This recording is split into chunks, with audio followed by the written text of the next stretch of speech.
Global IT के YouTube channel पे आप सभी का एक बार फिर से स्वागत है। आज जो हम लोग स्टार्ट करने वाले हैं, जो फिटर थ्योरी की क्लासेस चल रही थी हमारी आईटी फर्स्ट ईयर के लिए, उसका पार्ट 32 सॉल्व करेंगे। और सॉरी, जो मैंने स्टार्ट में बोला आपको स्टार्टिंग में कि हम लोग स्टार्ट करने वाले हैं, दरअसल हम लोग स्टार्ट नहीं, आज फिनिश करने वाले हैं। ठीक है, आज हमारा फर्स्ट ईयर का लास्ट पार्ट होगा।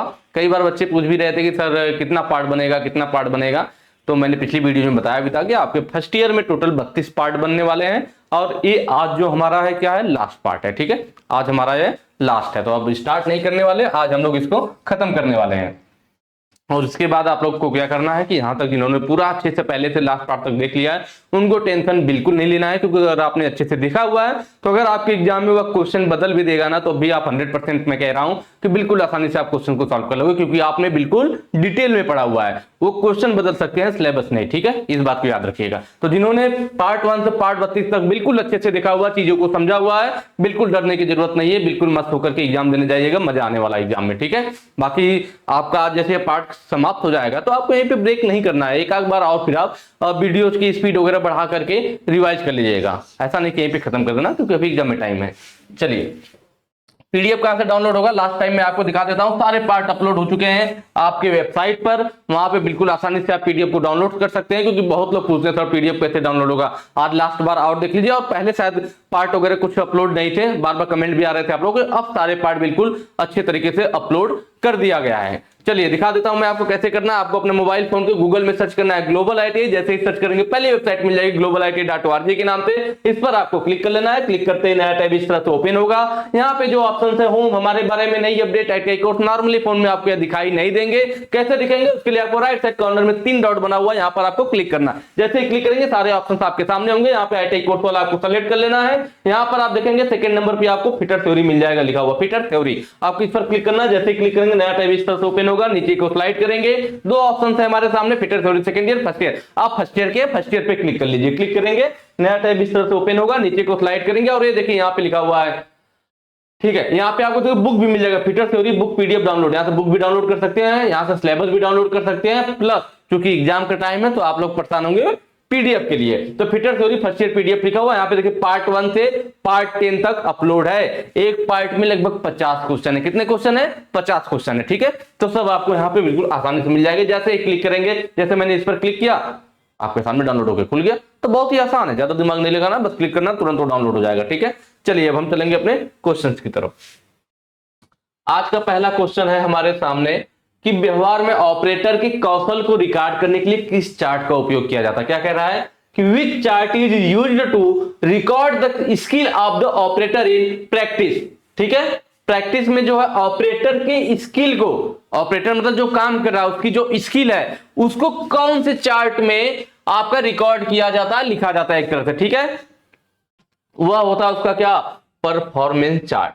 भाई जो ऑपरेटर है उसके स्किल का मतलब क्या होगा, उसकी जितनी अच्छी स्किल होगी उसका उतना अच्छा परफॉर्मेंस होगा। भाई परफॉर्मेंस अच्छा मतलब स्किल अच्छा, तो जो आपकी स्किल अच्छी है उसको कहां पे, जो भी आप स्किल दिखाओगे उसको कहां नोट किया जाएगा, आपके परफॉर्मेंस चार्ट पे, कि ऑपरेटर का, वर्कर का परफॉर्मेंस कैसा है, उस परफॉर्मेंस चार्ट पे आपके स्किल का रिकॉर्ड लिखा जाता है। तो यहां पे ऑप्शन डी सही हो जाएगा, परफॉर्मेंस चार्ट। ठीक है, चलिए नेक्स्ट क्वेश्चन में चलेंगे। अगला कह रहा है किस बियरिंग का भार इसके अक्ष के समानांतर होता है। ठीक है, बियरिंग चैप्टर आपका सेकेंड ईयर में है, लेकिन इस टॉपिक से आपके क्वेश्चन आ गया एक एग्जाम में, तो इसको हम लोग देख लेते हैं। यहां पे कह रहा है, देखिए पहला needle bearing, thrust bearing, plain bearing और स्प्लिट बियरिंग, 4 ऑप्शन है हमारे पास। तो देखिए अगर हमारा बात किया जाए ना, क्या बात किया जाए कि फ्रिक्शन के हिसाब से, कि फ्रिक्शन के हिसाब से बियरिंग कितने टाइप की होती है, तो फ्रिक्शन के हिसाब से बियरिंग हमारे पास 2 टाइप की होती है। कौन कौन सी होती है? एक होती है हमारी फ्रिक्शन बियरिंग, फ्रिक्शन के हिसाब से एक होती है फ्रिक्शन बियरिंग, फ्रिक्शन, या फिर इसी को हम लोग प्लेन बियरिंग कहते हैं। ठीक है, दूसरा होता है हमारा क्या, एंटी फ्रिक्शन बियरिंग। क्या होता है? एंटी फ्रिक्शन बियरिंग, मतलब ऐसी बियरिंग जिसमें फ्रिक्शन ना के बराबर है, बहुत कम लगता है, उसको एंटी फ्रिक्शन बियरिंग कहते हैं। जिस बियरिंग में फ्रिक्शन ज्यादा होता है उसको फ्रिक्शन बियरिंग कहते हैं।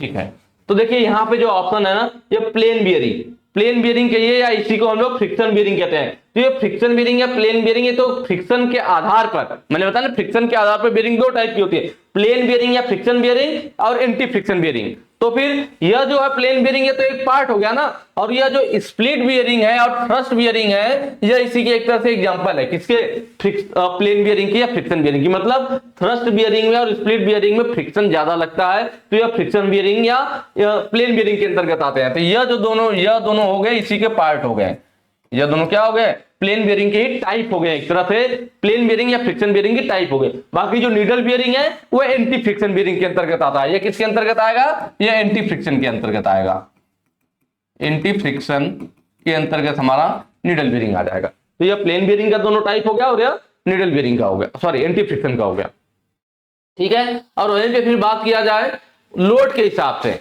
तो लोड के हिसाब से बियरिंग हमारी दो टाइप की होती है, एक होता है रेडियल बियरिंग या जर्नल बियरिंग बोलते हैं। क्या बोलते हैं, रेडियल बियरिंग या जर्नल बियरिंग। लोड के आधार पे भी दो भागों में बांटा गया था, रेडियल और जर्नल, जर्नल बियरिंग, जनरल नहीं है जर्नल है। और दूसरा होता है हमारा थ्रस्ट बियरिंग। क्या बोलते हैं, थ्रस्ट बियरिंग, ठीक है, रेडियल या जर्नल बियरिंग और दूसरा थ्रस्ट बियरिंग बोलते हैं हम लोग। तो थ्रस्ट बियरिंग देखिए यहां पे दिया हुआ है, लोड के आधार पे भी एक तरह से प्लेन बियरिंग का भी टाइप है, लोड के आधार पे भी है। रेडियल या जर्नल बियरिंग क्या होता है, तो जब हमारा लोड बियरिंग के एक्सिस के लंबवत लगता है, जब हमारा लोड कहां लगे, जहां हमारी बियरिंग पे जब हम शाफ्ट डाल रहे हैं तो उसका लोड बियरिंग के एक्सिस के लंबवत लगे, तो रेडियल बियरिंग या जर्नल बियरिंग कहलाती है। जैसे कि यह आपको दिखाया गया है, यह स्प्लिट बियरिंग का ही फिगर है। किसका फिगर, स्प्लिट बियरिंग का, क्योंकि इसमें बियरिंग देखिए दो भागों में, यह गोल सी बियरिंग होती है, ठीक है। तो आधा यहाँ पे बियरिंग है और आधा देखिए बाहर दिखाया गया, तो दो भागों में कटा हुआ बियरिंग है, दोनों आपस में इसमें लगा करके हाउसिंग में फिट कर दिया जाता है, तो ये स्प्लिट बियरिंग कहलाती है। और ये बियरिंग जहां है, और स्प्लिट बियरिंग की पहचान भी ये होती है, एक तो दो भागों में और इसके ऊपर कॉलर बना होता है, देखिए यहाँ पे कॉलर बना हुआ है, यहाँ कॉलर बना हुआ, तो ये स्प्लिट बियरिंग होती है। और इसमें जो शाफ्ट होगी, तो देखिए शाफ्ट इसके अंदर जितना तो रहेगा, शाफ्ट जितना भी इस बियरिंग के अंदर रहेगा, पूरा शाफ्ट इस बियरिंग से फ्रिक्शन करता है, इसलिए फ्रिक्शन बियरिंग के अंतर्गत आता है, ठीक है। और जो लोड पड़ेगा, तो देखिए इसके अंदर शाफ्ट आ जाएगी, लोड कैसे पड़ेगा, बियरिंग की एक्सिस होगी और लोड इस पे शाफ्ट वैसे जब इसके अंदर डाल देंगे तो इस पे ऐसे सीधे दबाव डालेंगे, मतलब लंबवत दबाव डालेगा, इसके रेडियल पे दबाव डालेगा, इसीलिए रेडियल या जर्नल बियरिंग कहलाता है, या थ्रस्ट बियरिंग रेडियल या journal, sorry split bearing radial या जर्नल बियरिंग के अंतर्गत आ गई लोड के हिसाब से, ठीक है। थ्रस्ट बियरिंग, तो यह है हमारा थ्रस्ट बियरिंग। थ्रस्ट बियरिंग में क्या होता है, जब लोड हमारा बियरिंग के एक्सिस के पैरेलल हो, समांतर हो, तब हमारा वो थ्रस्ट बियरिंग कहलाता है। इसमें देखिए ये हमारी बियरिंग हो गई, बियरिंग में ये शाफ्ट डाला गया है, बियरिंग की भी एक्सिस यही है और शाफ्ट की भी यही है, मतलब दोनों की एक्सिस सेम है, या कह लीजिए तो लोड इसका उसके समांतर लग रहा है। यहाँ पे दोनों की एक्सिस अलग थी, ठीक है, यहाँ पे जो लोड वाला एक्सिस था इसके लंबवत था, और हमारी यह बियरिंग थी, तो बियरिंग पे लोड लंबवत लग रहा था, लेकिन यहाँ पे शाफ्ट खड़ी अवस्था में है, तो लोड कहां लगेगा, लोड यहां लगेगा नीचे की तरफ, ये पूरा शाफ्ट का लोड लग रहा है। और बियरिंग की एक्सिस भी कैसे, बियरिंग भी खड़ी अवस्था में है, तो बियरिंग की एक्सिस भी हमारा ऐसे लंबवत ही है, तो बियरिंग की एक्सिस के समांतर लोड लग रहा है, बियरिंग की एक्सिस पे लोड लग रहा है, तो हमारा थ्रस्ट बियरिंग कहलाता है। ऑप्शन बी सही हो जाएगा। एक क्वेश्चन में पूछा भी था किस बियरिंग का भार इसके एक्सिस के समांतर होता है या एक्सिस पर लगता है, तो थ्रस्ट बियरिंग में होता है, ठीक है। स्प्लिट बियरिंग समझ में आए, दो भागों में बटी होती है। नीडल बियरिंग, तो यह वाला जो हमारा फिगर दिख रहा है नीडल बियरिंग का, ये एंटी फ्रिक्शन बियरिंग के अंतर्गत आती है, क्योंकि इसमें जो शाफ्ट होती है डायरेक्ट बियरिंग से फ्रिक्शन नहीं करता है। देखिए शाफ्ट हमारा, इसमें जो ऊपर वाला हिस्सा होता है उसे आउटर रेस बोलते हैं, बाहरी हिस्सा, और जो अंदर वाला हिस्सा होता है इसे हम लोग इनर रेस बोलते हैं। शाफ्ट हमारा इनर रेस में जाम हो जाता है, इनर रेस के अंदर शाफ्ट जाम हो जाएगा, तो जब शाफ्ट घूमेगा तो इनर रेस भी घूमेगा, लेकिन इनर रेस जब घूमेगा तो इसके बीच में क्या है, आउटर रेस इनर रेस के बीच में रोलर होता है, तो रोलर के सहारे घूमते, इसलिए फ्रिक्शन बहुत ना के बराबर लगता है, कम लगता है, इसलिए एंटी फ्रिक्शन बियरिंग कहलाती है। यहाँ पर जो होता है नीडल बियरिंग, इसलिए इसको कह रहे हैं क्योंकि इसका जो रोलर यूज किया गया है बहुत ही पतला है, ठीक है। इसका व्यास जो होता है, इस रोलर का जो व्यास रहता है ना, वो 2 से 10 mm रहता है। कितना रहता है, 2 से 10 mm। और इस रोलर की जो लंबाई रहती है वह इसके व्यास से 5 से 10 गुना लंबाई रहता है। कितना, 5 से 10 गुना लंबाई होता है। इसका यूज अधिकतर वहां करते हैं जहां अधिक लोड पड़ रहा हो, या फिर जहां ज्यादा शुद्धता से हमें शाफ्ट को चलाना हो, जैसे कि हवाई जहाज में, ठीक है, या फिर जहां हाउसिंग में स्पेस कम हो। जब स्पेस कम होता है तो ऐसी जगहों पे कई बार ऐसा भी होता है कि इसका इनर रेस बाहर निकाल दिया जाता है, सिर्फ आउटर रेस रहता है, क्योंकि हाउसिंग में स्पेस कम है तो बियरिंग मोटी रहेगी तो दिक्कत करेगा, शाफ्ट नहीं जा पाएगी, तो इनर रेस हटा देंगे तो बियरिंग की मोटाई सिर्फ इतनी ही बचेगी। अब क्या होगा, जो इसका रोलर होगा वो डायरेक्ट शाफ्ट के साथ कॉन्टेक्ट करता है। ऐसी जगहों पर भी हमें, जहां मतलब हाउसिंग में स्पेस कम हो, कंजेस्टेड जगह हो, वहां पर भी हम लोग रोलर सॉरी नीडल बियरिंग का उपयोग करते हैं। चलिए नेक्स्ट क्वेश्चन पे चलेंगे। कह रहा है कौन सा कुल उत्पादन रख रखाव से संबंधित है। इंग्लिश देखिए, which belongs to total productive maintenance. इसको कई बार आपको टीपीएम भी लिखा हुआ मिल जाएगा, टीपीएम, टोटल प्रोडक्टिव मेंटेनेंस। ठीक है, तो यह क्या होता है हमारा, तो देखिए कहीं भी प्लांटों में जो हमारे संयंत्र मैकेनिज्म लगे हुए हैं, तो किसी भी प्लांट में जो संयंत्र लगे हुए हैं उनके ओवरऑल कहते हैं उसको ओईई, ओवरऑल इक्विपमेंट इफेक्टिवनेस। ठीक है, ओवरऑल मतलब संपूर्ण संयंत्र की प्रभावशीलता।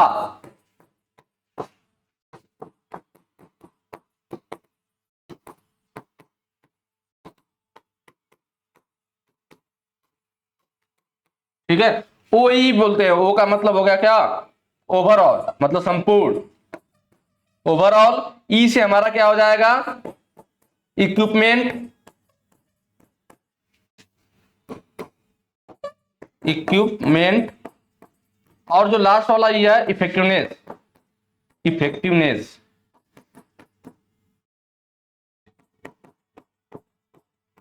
ये इसका फुल फॉर्म हो गया, ओवरऑल इक्विपमेंट इफेक्टिवनेस, संपूर्ण संयंत्र प्रभावशीलता। मतलब जो भी हमारे प्लांट में संयंत्र वगैरह लगे हुए हैं उनके टीपीएम को बढ़ाना, सॉरी ओई को बढ़ाना, संपूर्ण संयंत्र प्रभावशीलता में वृद्धि करना, उसको बढ़ाना, ये क्या काम होता है, टीपीएम का काम होता है, टोटल प्रोडक्टिव मेंटेनेंस का काम होता है। ठीक है, प्रभावशीलता को बढ़ाएगा मतलब अच्छा बनाएगा। जैसे पहला ऑप्शन क्या, ग्राहकों को दोषपूर्ण सामानों की सप्लाई करना, बिल्कुल गलत बात है। टोटल प्रोडक्टिव मेंटेनेंस का मतलब है कि आप ग्राहक को अच्छे सामान दे। आप खराब सामान दोगे तो आपके सामान की गुणवत्ता गिरेगी, तो उस प्रोडक्ट को कोई लेगा नहीं, लेगा तो आपका नुकसान होगा। आप अच्छे प्रोडक्ट बना के दोगे जिससे ग्राहक संतुष्ट हो, तो आपकी चीजों में बढ़ोतरी हो। तो यहाँ पे आपका ये ऑप्शन गलत हो जाएगा। ये कह रहा है, गलत कह रहा है कि ग्राहकों को दोषपूर्ण सामान देने के लिए हम लोग टीपीएम लागू करते हैं, बिल्कुल गलत है। अनशेड्यूल्ड मेंटेनेंस, अनिर्धारित रख रखाव, गलत बात है, यह भी, इससे भी हमारा नुकसान होगा। टोटल प्रोडक्टिव मेंटेनेंस का मतलब है कि एक शेड्यूल्ड मेंटेनेंस हो, एक समय पे, एक निर्धारित समय पे मेंटेनेंस हो, अनशेड्यूल्ड नहीं रहेगा, तो यह ऑप्शन भी आपका गलत होगा। इसके आगे, उत्पाद की गुणवत्ता को बिना बढ़ाए वस्तुओं को उत्पादन करता रहता है। देखिए टीपीएम का मकसद यही था, मैंने क्या बताया, संपूर्ण संयंत्र की प्रभावशीलता में यह वृद्धि करेगा, मतलब वो उसके गुणवत्ता को चेक करेगा, गुणवत्ता भी बढ़ाएगा। तो वही कह रहा है, उत्पाद की गुणवत्ता को बिना बढ़ाए वस्तुओं को उत्पादन करना, गलत बात है। टीपीएम हम लोग इसलिए लागू करते हैं कि वह उत्पाद के बराबर, हम लोग उत्पाद के चेक वगैरह करते रहे और उसमें कैसे उसके गुणवत्ता में वृद्धि की जाए और मार्केट में और अच्छी पकड़ बनाई जाए, इस पर ध्यान दिया जाता है। तो उत्पाद की गुणवत्ता को हम लोग बढ़ा करके उत्पादन करते, बिना बढ़ाए नहीं, तो यह भी गलत हो जाएगा। लास्ट आपका रिड्यूस मेंटेनेंस कॉस्ट, रख रखाव का लागत कम कर देता है, बिल्कुल सही है। अगर आप टीपीएम बिल्कुल सही से फॉलो करेंगे तो आपका जो रिड्यूस मेंटेनेंस कॉस्ट है, मतलब आपका जो मेंटेनेंस वाला कॉस्ट है वह कम हो जाएगा, क्योंकि आप क्या, एक शेड्यूल मेंटेनेंस टाइम टाइम पे करते रहोगे तो आपके मशीनों में टूट फूट कम होगा, मशीन में ब्रेकडाउन कम होगा, इससे आपका मेंटेनेंस कम हो जाएगा। भाई टूट फूट कम होगा तो मेंटेनेंस कम हो जाएगा। कोई पार्ट घिस रहा हो तो पहले ही बदल लीजिए, टूटने से पहले ही बदल लीजिए।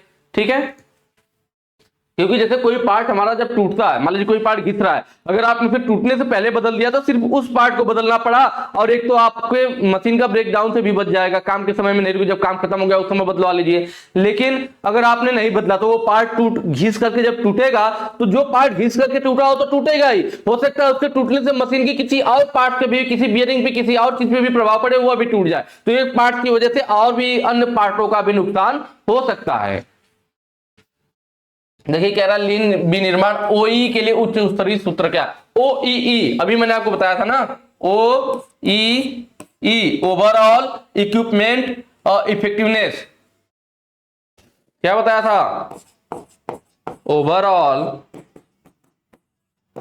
इक्विपमेंट इफेक्टिवनेस, क्या प्रभाव पड़ेगा ना।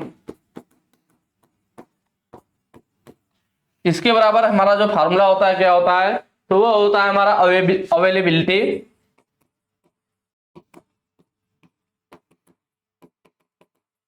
ठीक है इनटू प्रोडक्टिविटी। प्रोडक्टिविटी को कहीं कहीं पे परफॉर्मेंस भी लिखता है, ध्यान देना है हमें, इनटू क्वालिटी।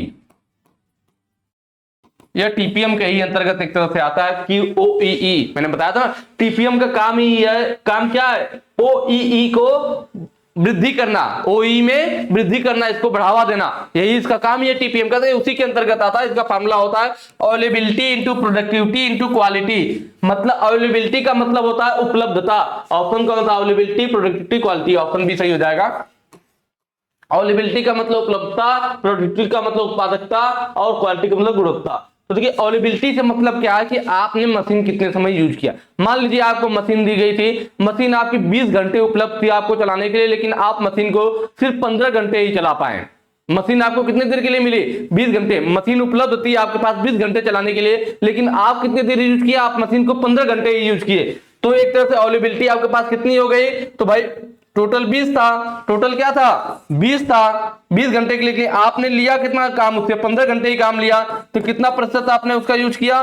तो देखिए यहाँ पे 20 25 100 15 75, मतलब आपने उसे उसके अवेलेबिलिटी टाइम का, भाई आपके पास 20 घंटे के लिए उपलब्ध थी, आपने उसे 15 घंटे ही यूज किया, तो आपने उसके लिए अवेलेबिलिटी टाइम का 75% ही यूज किया। प्रोडक्टिविटी से मतलब उत्पादकता से है कि अगर मान लीजिए मशीन की क्षमता थी कि वह जो है 100 प्रोडक्ट बना सकती है। क्या क्षमता थी? कि मशीन जो है 100 प्रोडक्ट का उत्पादन कर सकती है, लेकिन आप 100 उत्पादन नहीं कर पाए, आप 80 उत्पादन कर पाए। कितना? मशीन की क्वालिटी थी कि वो 100 तक बना सकती है, लेकिन आप 100 में 80 प्रोडक्ट बना पाए उससे, तो इसकी परसेंटेज कितना हो जाएगा? 100 गुणे 100 80%।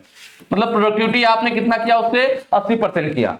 क्वालिटी की बात करें तो उसका गुणवत्ता, मतलब जो आपने, जैसे कोई भी पार्ट आप किसी मशीन के द्वारा बना रहे हैं तो 100% सही नहीं बना पाएंगे, कुछ पार्ट बनाने में खराब भी हो जाएंगे, आपसे गलत भी बन जाएगा, तो उसको रिजेक्ट कर दिया जाएगा। तो वही है कि उसकी क्वालिटी, तो मान लीजिए आप 100 सामान बनाए, उसमें से 95 बिल्कुल सही सही बनाए, 5 प्रोडक्ट आपसे गलत बन गया, तब आपकी क्वालिटी की क्या हो गया? इफिशियंसी। एक तरह से आपने 100 बनाया, 100 में से आपका 95 सही बना, 5 गलत बन गया, तो जितना सही बना वो उसकी क्वालिटी वाले में आ जाएगा, गुणे 100 100 कट गया, मतलब आपने 95% क्वालिटी उसका बिल्कुल सही रखा। यही होता है हमारा क्या? Overall equipment effectiveness. ठीक है, अवेलेबिलिटी प्रोडक्टिविटी क्वालिटी, तीनों का आपस में गुणा करेंगे। इसका मोबाइल फोन से मैं करके देख लेता हूं, आप लोग खुद से कर लीजिएगा, नहीं तो मुझे टाइम लग जाएगा। ठीक है, कितना है? 75 इंटू 80 इंटू 95, 5,70,000 के लगभग आ रहा है। ठीक है, क्योंकि परसेंटेज में है, अगर आप इसका परसेंटेज हटाना चाहो, पहले परसेंटेज हटा लेते हैं। ठीक है, परसेंटेज हटाते हैं, 100 से भाग देते हैं, परसेंटेज हट जाएगा, बटे 100, यहाँ भी बटे 100 और यहाँ भी बटे 100, परसेंटेज इसका हट जाएगा यहाँ से। ठीक है, अब इनका आपस में गुणा कर लेंगे, 5,70,000 के लगभग आ रहा है, और बटे 100 गुणे 100 गुणे 100, 2 2 4 जीरो था, 2 जीरो इसका, 2 जीरो इसका कैंसिल, 57 बटे 100। ठीक है, अब यहाँ पे 0.57 आ जाएगा भाग देने पे, और परसेंटेज में बदलेंगे तो 57% हो जाएगा, 100 का गुणा करने पर 57%। तो मतलब ओवरऑल, मतलब आपको मशीन कितने देर उपलब्ध थी? 20 घंटे के लिए थी, आपने 15 घंटे यूज किया। आपका प्रोडक्टिविटी उत्पादन 100 कर सकते थे, आप 80 किए। क्वालिटी आप पूरा 100% नहीं दे सकते, 100 की जगह 95 प्रोडक्ट सही निकला। तो ओवरऑल क्या इफेक्ट पड़ा? OEE, कि आपने जो भी उत्पादन किया उसमें ओवरऑल इफेक्टिवनेस में क्या प्रभाव पड़ा? तो ओवरऑल जो हमारा इफेक्टिवनेस का परसेंटेज है, हमने 57% उसका यूज किया एक तरह से। ठीक है, तो इसी ओवरऑल इक्विपमेंट इफेक्टिवनेस में वृद्धि करना ही हमारे टीपीएम का काम होता है, टोटल प्रोडक्टिव मेंटेनेंस का काम होता है। इसी चीज में वृद्धि करना, इस परसेंटेज को वह बढ़ा देगा। चलिए नेक्स्ट क्वेश्चन पे चलेंगे। अगला कह रहा है असेंबली तकनीक की विधि को पहचाना। यह असेंबली दिखाएगी, ये फिगर में पूछ रहा है कौन सी विधि है। हम देख रहे हैं यह 2 पार्ट है, दोनों अलग अलग पार्ट है, इसलिए इस पे इधर को ऐसे तिरछी लाइन खींची और इस पे इधर पे बताना चाह रहे 2 अलग अलग पार्ट है। दोनों पार्ट को यह जोड़ा गया इस पिन के द्वारा, और बीच में यह रिटेनिंग स्क्रू लगाया गया। क्या लगाया गया है? रिटेनिंग स्क्रू बोलते हैं। ठीक है, और यह दोनों साइड, यह और यह दोनों हमारे क्या है? ये दोनों हमारे डॉवेल है। ठीक है, डॉयल है। तो देखिए डॉयल पिन के अंदर 2 पार्टों को शुद्धता में जोड़ने के लिए, जब 2 पार्टों को हमें शुद्धता से आपस में जोड़ना हो तो हम लोग डॉयलिंग करते हैं, डॉयल पिन का यूज करते हैं। डॉयल पिन के द्वारा 2 पार्टों को शुद्धता में जोड़ा जाता है, और फिर उन्हें पकड़ के रखने के लिए, रिटेन करने के लिए, पकड़ के रखने के लिए एक अलग से रिटेनिंग स्क्रू यूज किया जाता है। तो ये डॉयल पिन की मदद से दोनों पार्ट को हमने आपस में फिक्स कर दिया, शुद्धता से जोड़ दिया, और फिर यहाँ पे अलग से रिटेनिंग स्क्रू लगा करके इनको आपस में पकड़ के हमने रखा हुआ है, तो ये हमारा डॉयलिंग कहलाता है। क्या कहलाता है? डॉयलिंग कहलाता है। ऑप्शन ए आपका सही हो जाएगा। एक चीज और आपको ध्यान देना है कि इसमें बहुत जरूरी चीज है, पिनिंग और पिनिंग, दो पिनिंग है, पिनिंग पिनिंग। तो आप एग्जाम में कई बार कंफ्यूज जाएंगे, हिंदी वाला देख करके आपको इंग्लिश ध्यान देना पड़ेगा कि PIN वाला पिनिंग है या PEE वाला पिनिंग है, दोनों में क्या डिफरेंस है, इसको भी आज हम लोग देखेंगे। तो जो हमारा PIN वाला पिनिंग है, इसमें क्या होता है, तो ये देखिए यहां पर मैंने एक इसका लिखा है, ये टेपर पिन है। ये जो नॉर्मल पिनिंग है ना, ये दो पार्टों को पकड़ के रखने के लिए यूज किया जाता है। इसमें जैसे पैरेलल पिनिंग होता है, जैसे यहाँ पे हमारा डॉयल पिन था, नॉर्मल था ना, ऐसे पैरेलल पिन भी इसी टाइप से होता है, लेकिन इसमें जैसे दो पार्टों को बाद में फिक्स रखने के लिए हमने रिटेनिंग स्क्रू यूज किया, उसमें रिटेनिंग रिंग यूज किया जाता है। रहता वो अभी पैरेलल है, डॉयल पिन की तरह वो अभी पैरेलल पिन रहती है, लेकिन उसमें फिर उन दोनों पार्ट को पकड़ के रखने के लिए रिटेनिंग रिंग यूज किया जाता है, जबकि यहाँ पे रिटेनिंग स्क्रू यूज किया गया है। तो यह पिनिंग के अंतर्गत आता है, जब दो पिन के द्वारा पकड़ते हैं। या फिर टेपर पिन भी इसी के अंतर्गत आता है, जो मैंने यहाँ पे फिगर ले रखा है। टेपर पिन में क्या होता है, यहाँ पे देखिए एक टेपर पिन यूज की गई, मतलब ऊपर इसका डाया ज्यादा, नीचे कम, ठीक है। तो जो टेपर पिन होता है, इसका फायदा यह है कि यह ज्यादा शुद्धता में पकड़ती है, प्लस इसमें पार्ट को असेंबल करना और डिसेंबल, मतलब डिसमेंटल और असेंबल करना इसके द्वारा आसान होता है। टेपर पिन के द्वारा असेंबल और डिसेंबल करना आसान होता है। जहां पे टेपर पिन हमें लगाना होता है, तो जैसे ये शाफ्ट हो गया या हब हो गया हमारा, इनमें होल किया गया होगा, तो जो होल किया जाएगा पहले तो नॉर्मल पैरेलल होल होगा, और यहाँ टेपर पिन लगाना है तो उस होल में पहले हमें रिमिंग करना पड़ता है। उस होल में क्या करेंगे, टेपर रिमर के द्वारा रिमिंग करेंगे। जब टेपर रिमर से रिमिंग करेंगे तो वहां पे होल थोड़ा सा टेपर हो जाएगा, फिर उसमें हम लोग टेपर पिन आसानी से यूज कर पाएंगे, ठीक है। तो यह टेपर पिन हो गया, आपका स्प्रिंग पिन हो गया, पैरेलल पिन हो गया, क्वार्टर पिन हो गया, यह सब पिनिंग के अंतर्गत आता है। जब इस तरह से हम लोग पिन लगा करके दो पार्टों को आपस में जोड़ते हैं तो पिनिंग के अंतर्गत आता है। और PEING वाला पिनिंग कौन सा होता है, तो इसका फिगर यह है, इसमें एक ही फिगर है, एक ही चीज है, ये ध्यान रखिए।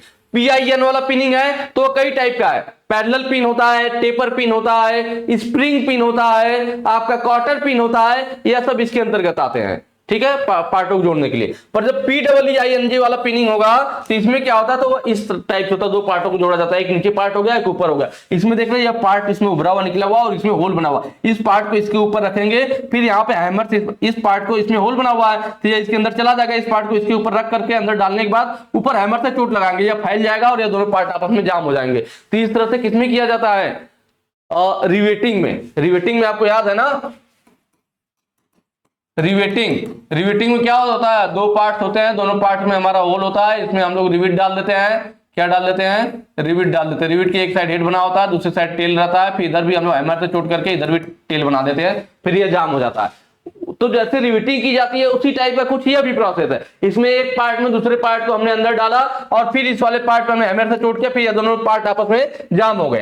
तो ये किस तरह का, कुछ रिवेटिंग टाइप का है। तो आप कह सकते हैं यह जो PEING वाला पिनिंग होता है, यह रिवेटिंग की समान विधि है। कई बार पूछता है कि कौन सा प्रोसेस रिवेटिंग के समान किया जाता है, तो यह रिवेटिंग के समान विधि कौन सी है, PEING वाला पिनिंग और PING वाला, दोनों ध्यान रखिएगा।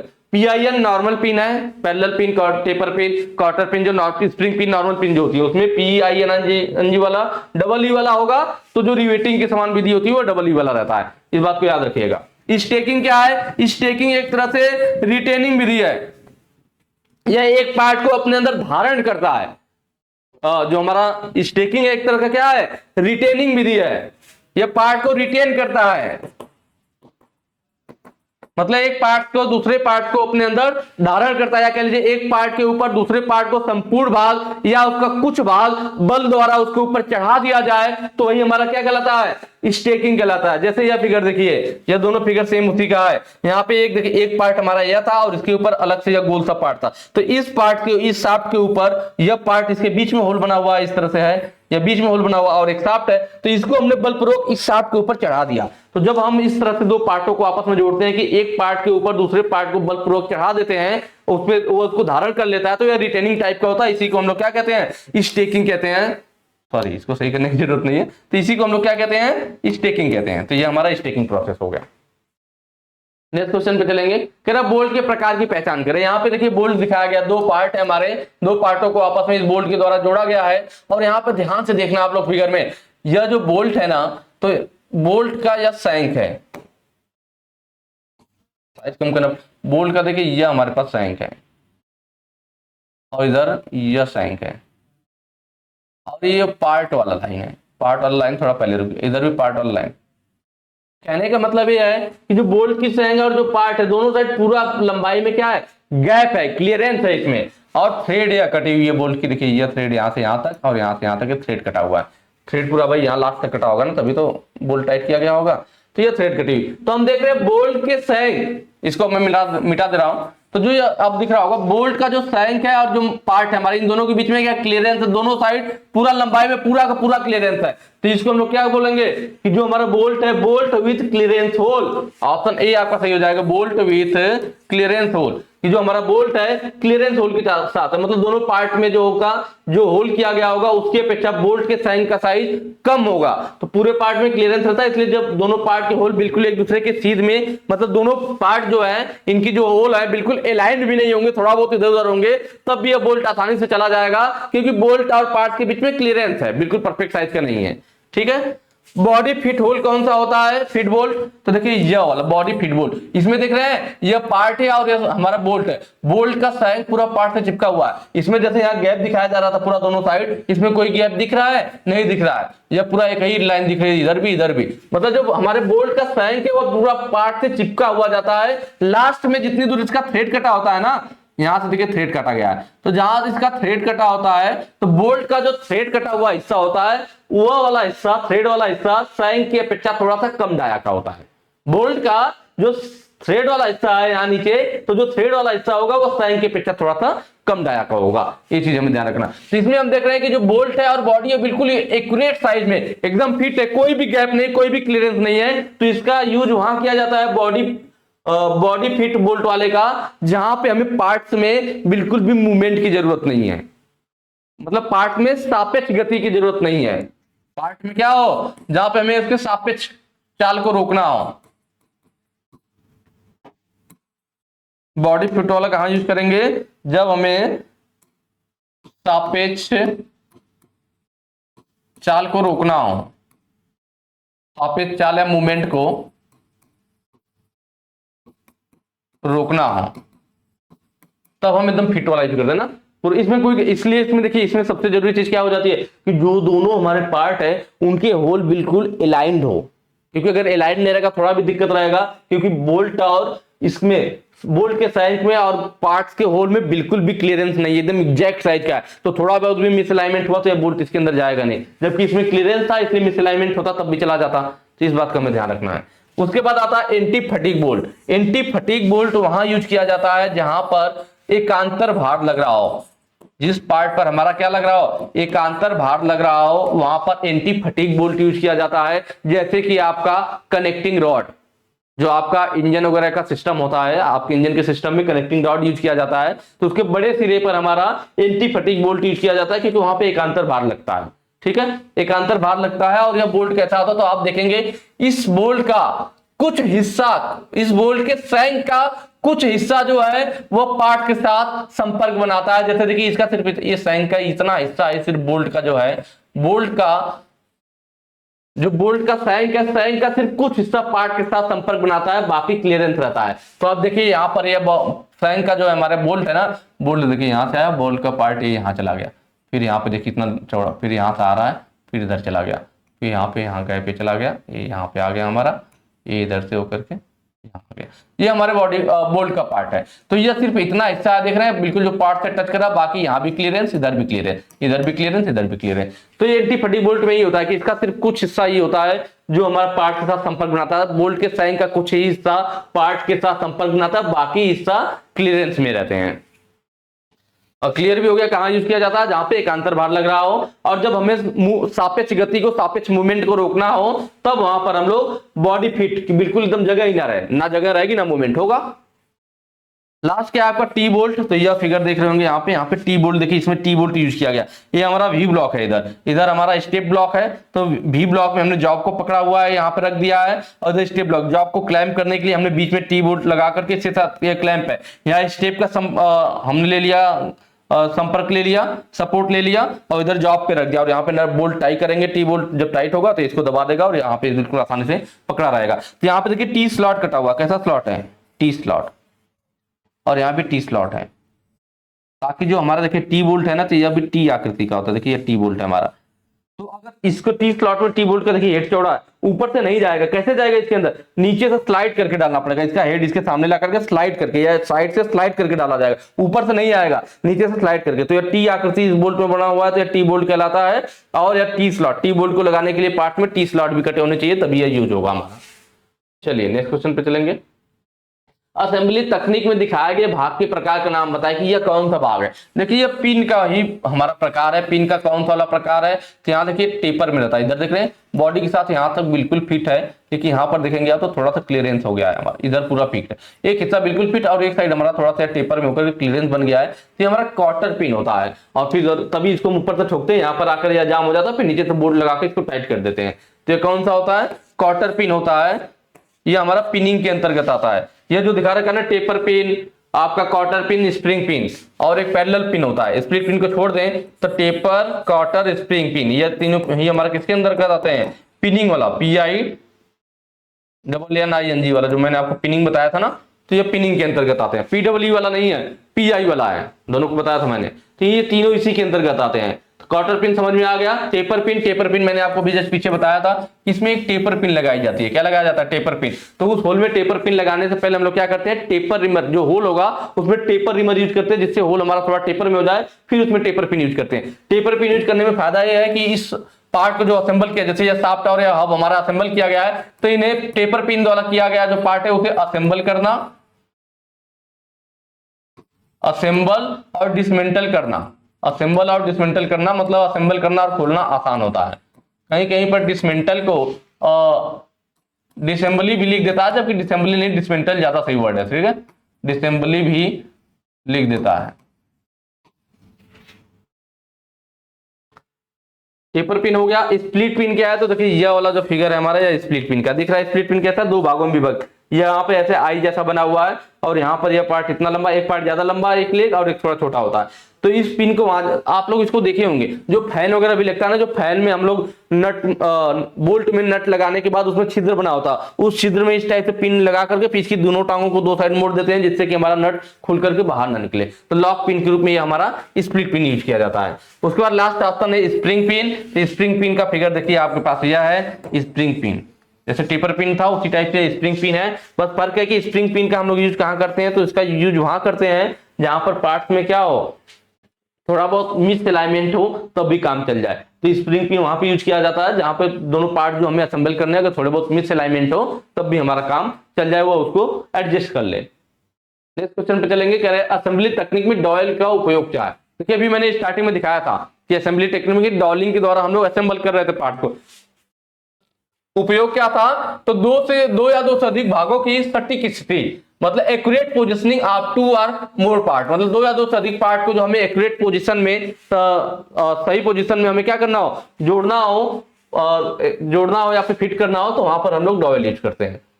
सिक्योरिंग कंपोनेंट्स टुगेदर, मतलब एक साथ घटकों को सुरक्षित करना, ड्रिलिंग की आवश्यकता को समाप्त करे, फिट की दक्षता को बढ़े। देखिए ड्रिलिंग की आवश्यकता को समाप्त करे वाली चीजें अलग हो गई, ठीक है, इससे यहाँ पे मतलब नहीं है। स्प्रिंग पिन में ऐसा होता है, जहां स्प्रिंग पिन होती है ना, तो वहां पे हमें ड्रिलिंग करने की आवश्यकता नहीं पड़ती है। ड्रिलिंग का विलोपन करता है, ड्रिलिंग और रिमिंग का दोनों का विलोपन कौन करता है, स्प्रिंग पिन करती है। कौन करती है, यह भी याद रखिएगा, स्प्रिंग पिन जो है।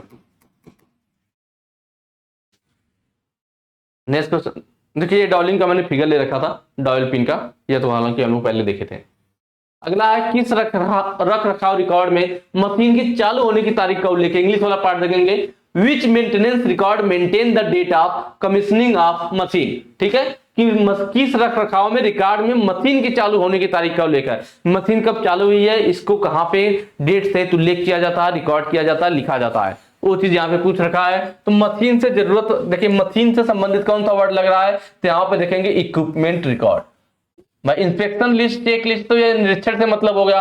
प्रोडक्ट मैनुअल, प्रोडक्ट उत्पाद से रिलेटेड होगा, उसके बारे में जानकारी देगा। सर्विसिंग मैनुअल, यह मशीन को बताएगा कि इसकी सर्विस कब कब करना है, उससे मतलब हो गया। चालू होने का रिकॉर्ड किस में होगा, तो इक्विपमेंट रिकॉर्ड में होगा, यह बताएगा कि मशीन जो भी इक्विपमेंट है, जो भी मशीन है वह कब चालू हुई थी, उसके बारे में यहाँ पे रिकॉर्ड लिखा जाएगा इक्विपमेंट रिकॉर्ड में। अगला क्वेश्चन है हमारा, बुनियादी रख रखाव में मशीनरी के टूट फूट को रोकने के लिए की गई गतिविधि का नाम क्या है। इंग्लिश वाला पार्ट देखिए थोड़ा सा, what is the name of activity carried out to prevent breakdown, मतलब ब्रेकडाउन से बचाने के लिए, breakdown of machinery in basic maintenance, मतलब बेसिक मेंटेनेंस में ब्रेकडाउन ऑफ मशीनरी, मशीनरी को ब्रेकडाउन से प्रिवेंट करने के लिए, बचाने के लिए, कि आपकी मशीन का ब्रेकडाउन ना हो। ब्रेकडाउन ना होने का मतलब है कि मशीन आपकी बंद ना हो। ब्रेकडाउन हुआ होता है कि मशीन आपकी चलते चलते अचानक से बंद पड़ जाए, या तो बंद क्यों पड़ेगा, मशीन में कोई खराबी आ जाएगी, कोई पार्ट घिस के टूट जाएगा तो मशीन आपकी बंद पड़ जाएगी। तो वही चीज है कि मशीन में को ब्रेकडाउन होने से रोकना, क्योंकि एक होता है कि आप मशीन को ब्रेकडाउन ना होने दे तो उससे आपकी प्रोडक्टिविटी बढ़ेगी, मशीन की लाइफ बढ़ेगी, ठीक है। लेकिन ब्रेकडाउन होने से आपके मशीन के पार्ट्स का जो टूट फूट हुआ हो तो हुआ, साथ में आपके प्रोडक्टिविटी पे भी इफेक्ट पड़ता है। जितने देर आपकी मशीन बंद रहेगी उस पर काम चलेगा, उतने दिन आपका प्रोडक्ट भी तो नहीं बनेगा। तो वही चीज है कि हम किस मेंटेनेंस से हम लोग इस ब्रेकडाउन को, मशीन के ब्रेकडाउन को रोक सकते हैं। देखिए रूटीन मेंटेनेंस तो डेली किया जाता है, जो आप डेली पहुंच गए, मशीन को एक बार थोड़ा बहुत साफ सफाई कर दिया, थोड़ा बहुत ऑयलिंग, जैसे मशीन को चालू करने से पहले कारीगर डेली वहां जाता है, मशीन को थोड़ा बहुत साफ सफाई करता है, कपड़े से पोंछ देता है, और थोड़ा बहुत जहां ऑयलिंग की गियर वगैरह में उसकी जरूरत है ऑयलिंग वगैरह डाल देता है। तो डेली मेंटेनेंस में एक तरह से रूटीन मेंटेनेंस में आ जाता है। प्रिवेंटिव मेंटेनेंस, देखिए यही वो मेंटेनेंस, प्रिवेंटिव का मतलब होता है पहले ही, मेंटेनेंस का मतलब रखरखाव, कि मतलब एक तो होता है कि मशीन में ब्रेकडाउन हो गया, जब मशीन में टूट फूट हो गया, मशीन में खराबी आ गई, तब तो उसे मेंटेनेंस कर रहे हैं, तो अलग चीज हो गया। वो हो जाएगा आपका क्या, रिपेयरिंग एक्टिविटी, क्या भाई उसकी मरम्मत कर रहे हैं, रिपेयरिंग मेंटेनेंस टूटने के बाद।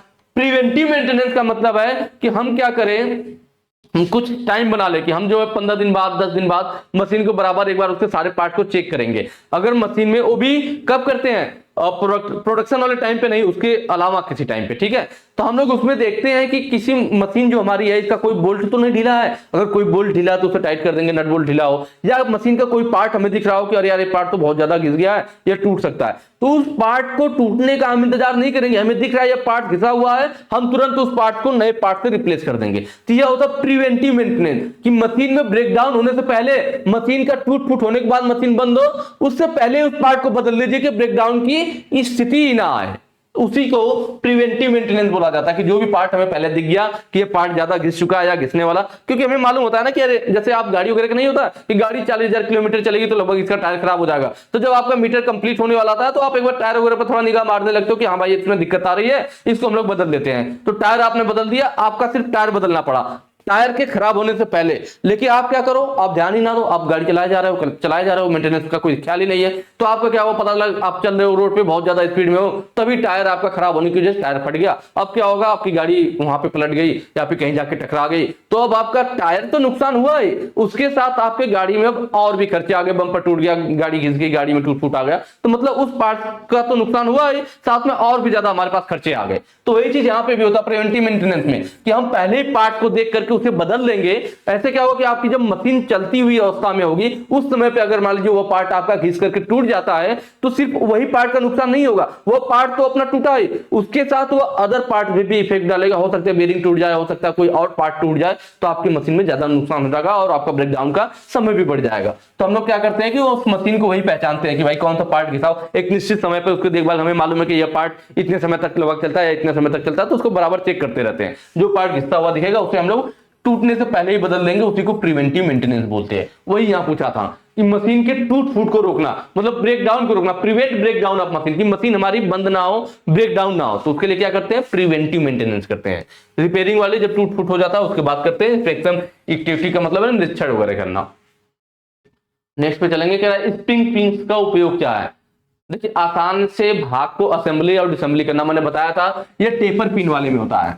किसमें होता है, जो टेपर पिन होती है हमारी, उसमें हम लोग पार्ट्स को आसानी से असेंबल और डिसमेंटल कर सकते हैं। वही मैंने बताया था आपको, असेंबली डिसेंबली कहीं कहीं पे लिख देता है ना, असेंबल और डिसमेंटल होता है, पार्टों को आसानी से खुला और बांधा जा सके, तो वो टेपर पिन में होता है।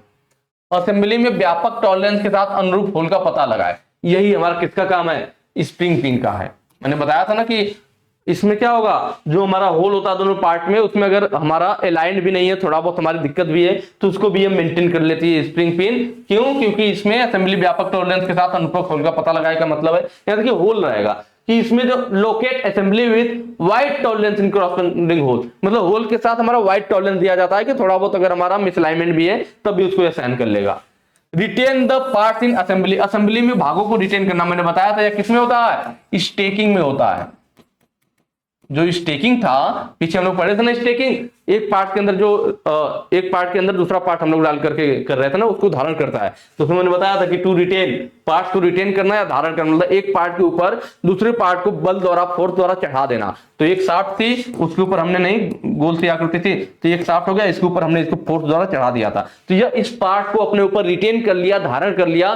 वही चीज पूछा था कि retain the part in assembly में दूसरे पार्ट को धारण कर लेता है, रिटेन कर लेता है, वो किसमें होता है? स्टेकिंग में होता है। Accurate positioning of part, part की परिशुद्ध स्थिति, मतलब accurate positioning of part, part को एक्यूरेट पोजीशन में पकड़ना या रखना, या किसमें होता है? डॉयलिंग में होता है। किसमें होता है? डॉयलिंग, डॉयल जो होता है हमारा। सारी चीजें क्लियर हुई होंगी, ठीक है। चलिए नेक्स्ट क्वेश्चन पे चलेंगे। कह रहा है असेंबली में कौन सा बोल्ट वर्कपीस के बीच सापेक्ष चाल को रोकता है? सापेक्ष गति को, सापेक्ष चाल को कौन रोकता है? पीछे ही मैंने बताया था, अब तो क्यों पता चल जाना चाहिए। बॉडी फिट बोल्ट, भाई यही बोल्ट था ना, कौन सा फिगर है? यह वाला है, जिसमें कोई क्लियरेंस ही नहीं था, या बॉडी के साथ इसका फिट जो सैंक था बिल्कुल एक्यूरेट, बॉडी के साइड में कोई क्लियरेंस नहीं था, इसलिए इसमें कोई भी सापेक्ष गति, सापेक्ष चाल नहीं होता है, ठीक है। एंटी फटीग बोल्ट, उसका फिगर यह है। इसमें मैंने बताया था कि जो बोल्ट का सैंक का हिस्सा था, इसका कुछ ही हिस्सा बॉडी पार्ट के साथ संपर्क में आता है, बाकी दोनों साइड क्लियरेंस दिया गया होता है। एंटी फटीग बोल्ट कहां यूज करते हैं? जहां पे एक अंतर भार लग रहा हो। पिस्टन कनेक्टिंग रॉड वाला मैंने एग्जांपल बताया था, जहां पे एक अंतर भार लग रहा हो। टी बोल्ट, टी बोल्ट देखिए यहाँ पे टी आकृति बनी होती है, टी स्लॉट लगा, या टी बोल्ट हमारा ना ऐसे टी स्लॉट कटा होगा, इसको साइड से हम लोग स्लाइड करके इस टी बोल्ट को इसके अंदर लगाते हैं क्लैंप वगैरह के द्वारा इसको पकड़ने के लिए। सेल्फ लॉकिंग बोल्ट, देखिए सेल्फ लॉकिंग का मतलब है जब खुद से लॉक हो जाए, मशीन जब चले वाइब्रेशन वगैरह होने पे वो खुले ना, सेल्फ लॉकिंग बोल्ट होता है। अगला है कौन सी असेंबली तकनीक रिवेटिंग विधि के समान है? मुझे नहीं लग रहा बताने की जरूरत है, यह भी बता चुका हूं। डॉवलिंग क्या है? डॉवल पिन के द्वारा, देखिए दो डॉवल पिन थी, डॉवल पिन के द्वारा हम लोग दो पार्टों को एक्यूरेसी के साथ, शुद्धता के साथ जोड़ते हैं, और इनको रोकने के लिए, इन पार्टों को फिक्स करने के लिए रिटेनिंग स्क्रू का यूज कर देते हैं साथ में, ठीक है। हमेशा रिटेनिंग स्क्रू यूज किया जाता है। पिनिंग, PINNING वाला मैंने बताया था कि इसमें जो होता है पैरेलल पिन, देखिए यहाँ पे मैंने पैरेलल पिन वाला ले रखा है। टेपर पिन भी आपको दिखाया था, क्वार्टर पिन भी दिखाया था, पैरेलल पिन अभी आप लोग नहीं दिखे थे। तो ये देखिए उसी पिनिंग का ही टाइप है। पिनिंग का टाइप कौन कौन सा था? Taper pin, parallel pin, spring pin, quarter pin, या चारों पिन क्या है? पिनिंग के ही टाइप है, जो PIN वाला पिनिंग है। तो यहाँ पे देखिए पैरेलल पिन वाला है, कौन सा वाला है? पैरेलल पिन है। पैरेलल पिन हमारा इसी तरह होता है, डॉयल पिन की तरह, जैसे या पैरेलल पिन थी वैसे इसमें भी देखिए लंबी सी पैरेलल पिन है। इसमें क्या था? इसमें पार्ट्स को रिटेन करने के लिए रिटेनिंग स्क्रू यूज किया गया था, लेकिन मैंने आपको बताया था पैरेलल पिन में पार्ट्स को रिटेन करने के लिए हमारा क्या किया जाता है? इसको रिटेन करे उसके लिए रिटेनिंग रिंग, ये रिंग दिख रही होगी गोल सी आपको, यहाँ पे हमें क्या यूज किया जाता है? Retaining ring, retaining ring. इसमें पार्ट को रिटेन करने के लिए रिटेनिंग स्क्रू, और इसमें रिटेनिंग रिंग यूज किया जाता है। पैरेलल पिन, डॉयल भी पैरेलल होता है, या भी एक तरह से पैरेलल है, तो पूरा समांतर पिन होती है, ठीक है। PIING वाला पिनिंग मैंने बताया था, यह किसके समान है? यह आपका जो है रिवेटिंग विधि के समान होती है। इसमें एक पार्ट इस तरह से उभरा हुआ रहता है, इसमें होल बना होता है, इसको इसके अंदर डालते हैं, ऊपर से हैमर से चोट लगाते हैं, दोनों पार्ट रिवेटिंग की तरह आपस में फिट हो जाते हैं। तो यह जो PIING वाला पिनिंग होता है, यही क्या होता है? रिवेटिंग विधि के समान होता है। तो ऑप्शन सी आपका सही हो जाएगा। स्टेकिंग क्या है? तो स्टेकिंग ही था हमारा जो रिटेन करता है। रिटेन का मतलब है कि एक पार्ट को अपने अंदर धारण कर लेता है, दूसरे पार्ट को अपने अंदर रिटेन करता है, धारण करता है, ठीक है। या एक पार्ट हो गया शाफ्ट, और इसके ऊपर देख रहे हैं गोल सा भाग, तो एक शाफ्ट पे दूसरे पार्ट को बलपूर्वक चढ़ा दिया जाता है, कुछ भाग या पूरा भाग बलपूर्वक चढ़ा दे, वही हमारा स्टेकिंग कहलाता है। क्या कहलाता है? स्टेकिंग कहलाता है। तो ये दोनों फिगर इसके हो गए, ठीक है। चलिए आज का हमारा ये लास्ट क्वेश्चन होगा 479, और यहां पर ये आपका आज फर्स्ट ईयर का जो सिलेबस था वह कंप्लीट हो जाएगा। कह रहा है एल्युमिनियम मिश्र बियरिंग में बियरिंग और जर्नल के बीच अतिरिक्त क्लियरेंस क्यों दिया जाता है? जो हमारी बियरिंग होती है ना, और बियरिंग होता है, इसके साथ हमारा जर्नल होता है, जो हमारा शाफ्ट का जितना हिस्सा, हमारा जो शाफ्ट का जितना हिस्सा बियरिंग में ओवरलैप करता है उसी को जर्नल कहते हैं। शाफ्ट का जितना हिस्सा बियरिंग के अंदर ओवरलैप करता है, जैसे बियरिंग मान लीजिए इतनी चौड़ी है तो शाफ्ट का इतना हिस्सा ओवरलैप करेगा, अगर बियरिंग कम चौड़ी है तो शाफ्ट का कम हिस्सा ओवरलैप करेगा। तो शाफ्ट का जितना हिस्सा बियरिंग के अंदर ओवरलैप करता है उसको जर्नल कहते हैं। वही पूछ रहा है एल्युमिनियम मिश्र बियरिंग में बियरिंग और जर्नल के बीच अतिरिक्त क्लियरेंस क्यों दिया जाता है? जो बियरिंग है और जो जर्नल है इसमें थोड़ा सा अतिरिक्त क्लियरेंस क्यों देते हैं? बिल्कुल एग्जैक्ट साइज के ना बना करके थोड़ा सा ज्यादा क्लियरेंस क्यों दिया जाता है?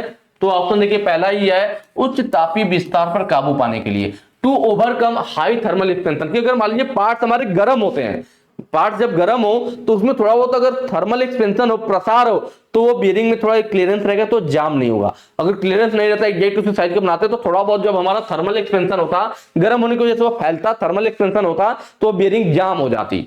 तो बियरिंग को जाम होने से बचाने के लिए उसमें क्या किया जाता है, थर्मल एक्सपेंशन पे वो काबू पा सके, इसीलिए हम लोग उसमें अतिरिक्त क्लियरेंस देते हैं। ठीक है, तो ऑप्शन ए आपका सही हो जाएगा। ठीक है, तो चलिए आज के लिए इतना ही। और ये आज का जैसा कि मैंने आपको बताया कि आपका यहाँ पे फिटर फर्स्ट ईयर का जितने भी क्वेश्चन थे मैं आपको यहाँ पे कंप्लीट करवा चुका हूँ।